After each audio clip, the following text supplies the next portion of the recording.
பிதாவை நாங்கள் நன்றி செலுத்துகிறோம். ரொம்ப அழகான ஒரு வார்த்தை. நாகும் 1:15 இதோ சமாதானத்தை கூறுகிற சுவிசேஷனுடைய கால்கள் மலைகளின் மேல் வருகிறது. யூதாவே, உன் பண்டிகைகளை ஆசரி, உன் பொருத்தனைகளை செலுத்து. துஷ்டனீனி உன் வழியாய் கடந்து வருவதில்லை, அவன் முழுவதும் சங்கரிக்கப்பட்டான்.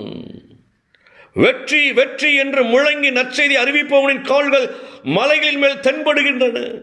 யூதாவே, உன் திருவிழாக்களை கொண்டாடு, உன் பொருத்தனைகளை நிறைவேற்று. ஏனெனில் தீயவன் உன் நடுவில் நீ வரவே மாட்டான், அவன் முற்றிலும் அழிந்து போனான். இந்த வார்த்தை அப்படி நான் உங்க கூட பேசுறேன், உங்களை பார்த்து நான் பேசுறேன். உன்னுடைய எதிரி சங்கரிக்கப்பட்டான். நீ எதை குறித்து பயந்து கொண்டிருக்கிறாய் தேவ பிள்ளையே? உன் எதிரி நீ பார்க்க முடியாதபடிக்கு அவன் ஒளிந்து போனான். நீ பயப்படாத. எதிரி அப்படின்னா சாத்தானை குறித்து ஆண்டவர் வெளிப்படுத்துகிறார். சாத்தானின் தந்திரங்களை குறித்து வெளிப்படுத்துகிறார். அவன் யார் வழியாக வேண்டுமானால் உங்கள் இருதயத்தை காயப்படுத்தி, உங்களை பலவீனப்படுத்தி, உங்களை ஈனப்படுத்தி, உங்களுக்கு ஒரு அழிவை தேடும்படியாய் அவன் கொண்டிருந்த அந்த வெறிப்பிடித்த அந்த சாத்தானின் தந்திரங்கள் நிர்மூலமானது இயேசுவின் நாமத்தினால. நீ பயப்படாத.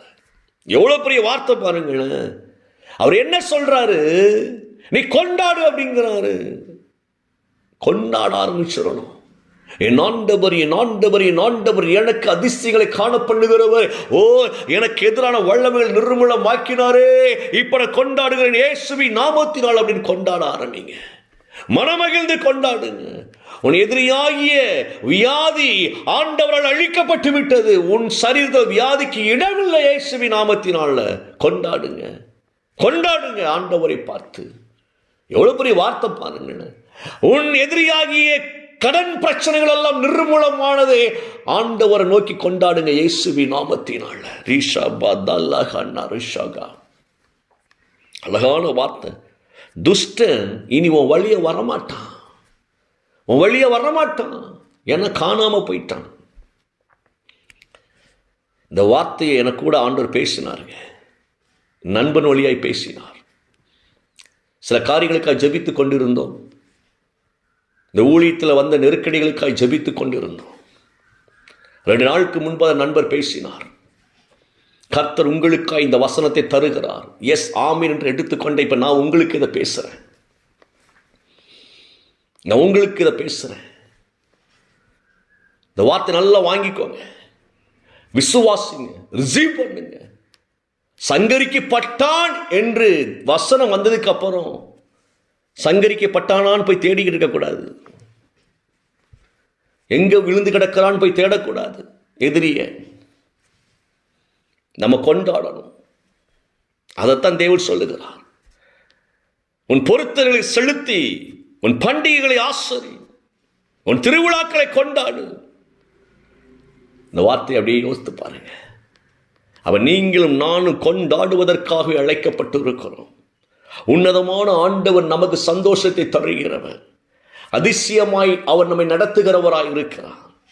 இக்கட்டான நிலையில நம்மளை கைவிடாதபடிக்கு நம்மை தப்பு வைக்கிற ஆண்டவர் நம்முடைய ஆண்டவராய் இருக்கிறார். உங்கள் இருதயத்தை வேதனையோடு காயப்படுத்தின, உங்களை கலங்க பண்ணின, உங்களை பயமுறுத்தின எல்லா பொல்லாத ஆவிகளும் இப்பொழுது சங்கரிக்கப்பட்டு விட்டது.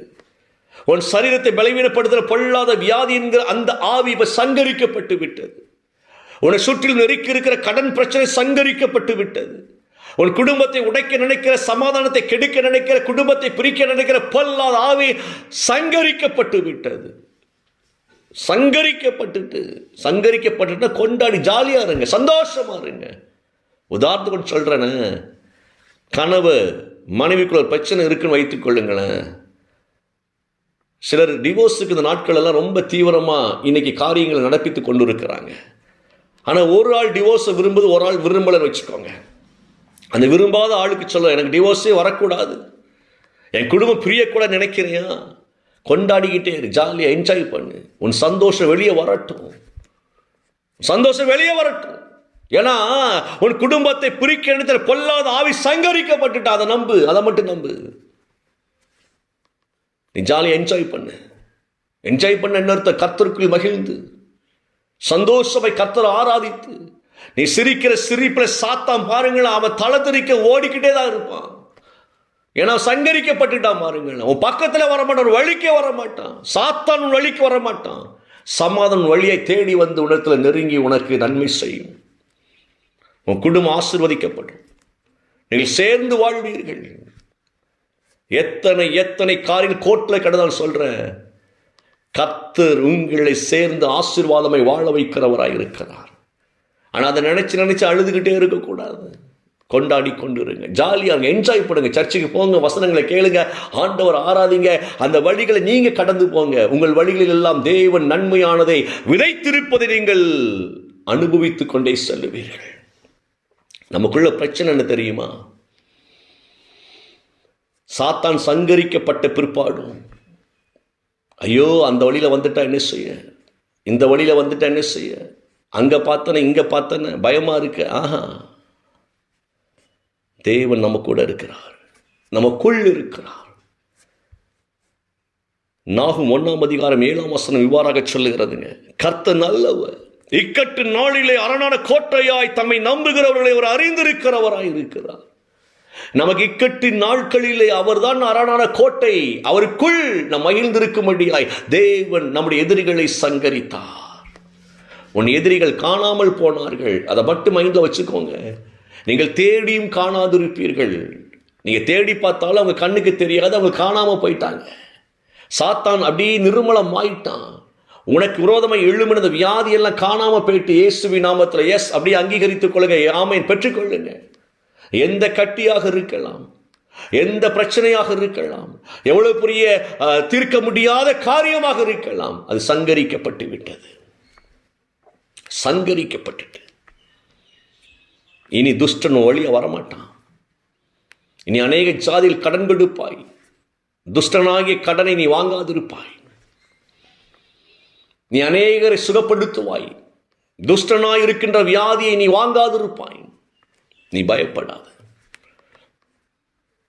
உன் ஆவி ஆத்ம சரீரம் முழுக்க என்ஜாய் பண்ணும்படியாய் உன் எதிரி வீழ்தான். ஓகேயா? ஆமீன் சொல்லுங்க. கண்களை மூடி, பிதாவே எங்கள் பிள்ளைகள் எல்லாம் கரத்தில் ஒப்புக்கொண்டிருக்கிறையா, நீ நல்லவர், நன்மை செய்கிறவர். எங்களுக்கு எதிராய் புறப்பட்டு வந்தவர்கள் 7 வழியை சிதறடிக்கப்படுவார்கள் வேத சத்தியத்தின்படி ஆண்டவர். இந்த நாட்களில் எங்களை ஆண்டவரை அழிக்க நினைத்த எல்லா சத்துருவின் கிரியைகளை நீர் அழித்ததற்காக உமக்கு நாங்கள் நன்றி செலுத்துகிறோம். இந்த அதிகாலை ஜெபத்தில் இணைந்திருக்கிற ஒவ்வொரு பிள்ளைகளை நான் ஆசீர்வதிக்கிறேன். உடைய கிருபை பிள்ளைகளை தாங்குவதாக, உடைய கிருபை பிள்ளைகளுக்கு நன்மை செய்யும்படி இந்த காலை வேளையில் நீங்க கொடுக்கிற மனமகிழ்ச்சிக்காய் நாங்கள் நன்றி செலுத்துகிறோம் ஐயா. ஒன்றுக்கும் குறைவில்லாதபடி ஆண்டவர் பிள்ளைகளை ஆசீர்வதிப்பதற்காய் ஸ்தோத்திரம். இந்த நாள் ஜெயமாய் நன்மையான நாளாய் நீங்க மாற்றினதற்காய் நன்றி. இயேசுவின் நாமத்தில் பிள்ளைகளை ஆசீர்வதிக்கிறேன் நல்ல பிதாவே, ஆமென், ஆமென்.